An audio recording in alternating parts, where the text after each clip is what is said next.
Seen a couple of your videos in the past, and one of them I thought was interesting that you said every cancer can be cured in 2 to 6 weeks. Can you talk a little bit more about that, and what are some of the ways that that's possible? In my experience, every cancer can be cured in 2 to 16 weeks. Some cancers can be cured in minutes because every doctor in the world that's in office for 20 years or longer knows cases of spontaneous healing.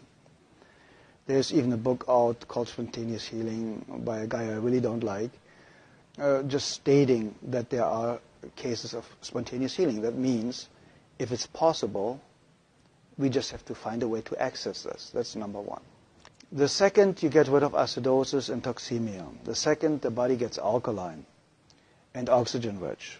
With using a lot of greens like chlorophylls, everything that's green has a lot of chlorophyll, gives the body a lot of oxygen. Getting your body alkaline with good calcium, with good nutrition, with good trace supplements, trace minerals, will help to alkalize the body. So that means the second you are alkaline, the cancer already stops. It can take a couple of days, a couple of weeks, but it stops.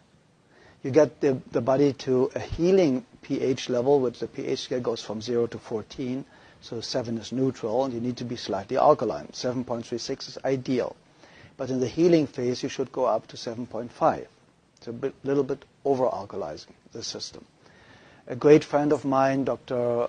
Martin in Germany, he is using oxygen more step therapy, for example, where you take the blood out, get ionized oxygen, and to lead the blood back in.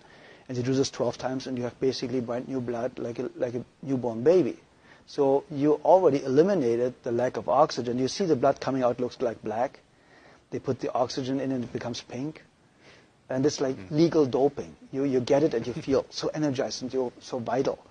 What my MDs in Europe use is vitamin C injections, intravenous vitamin C injections, 100 cc's a day, 3 times a week. That's what we used in certain cases more often.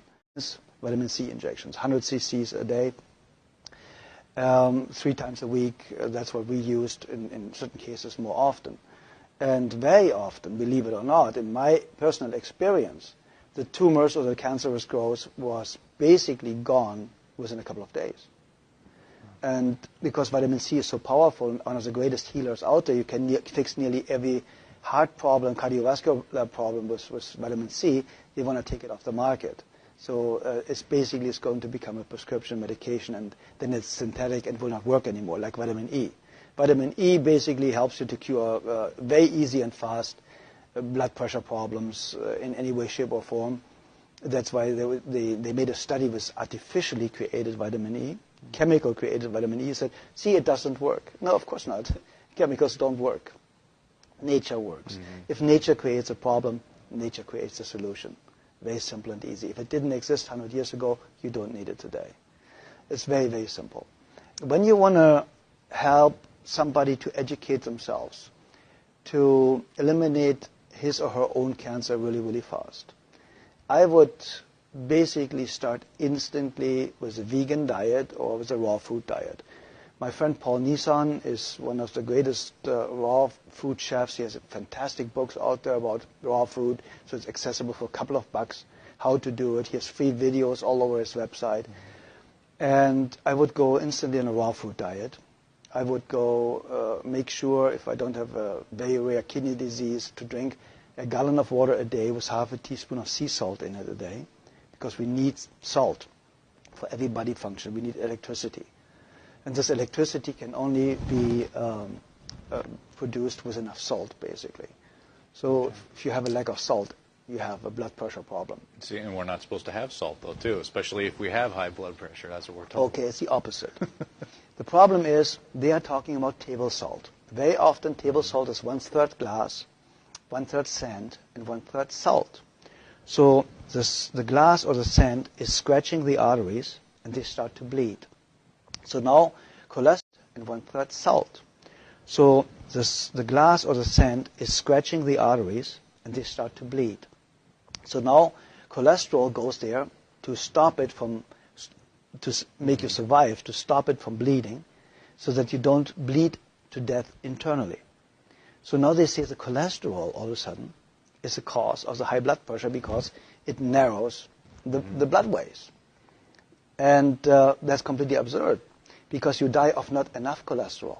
You do not die of too much. There are people with a cholesterol of 600, perfectly healthy, never been sick in their lifetime. So what do you do with a patient in a burn unit? You give them 20 to 25 hard-boiled eggs a day because they know only cholesterol can rebuild brand new healthy cells really, really fast. Nearly 87% of a cell is built from cholesterol. So where does the new cell potential or foundation come from if you have a lack of cholesterol? Everybody should have at least 250 combined cholesterol. And then they tell you LDL and HDL are good and bad cholesterols. It's not even cholesterol. It's a protein that transports cholesterol. So they are too stupid to even narrow it down the right way. So if you look at the facts and if you look what they know and what they don't know, you know that Dr. Gary Null stated it, and a lot of other people.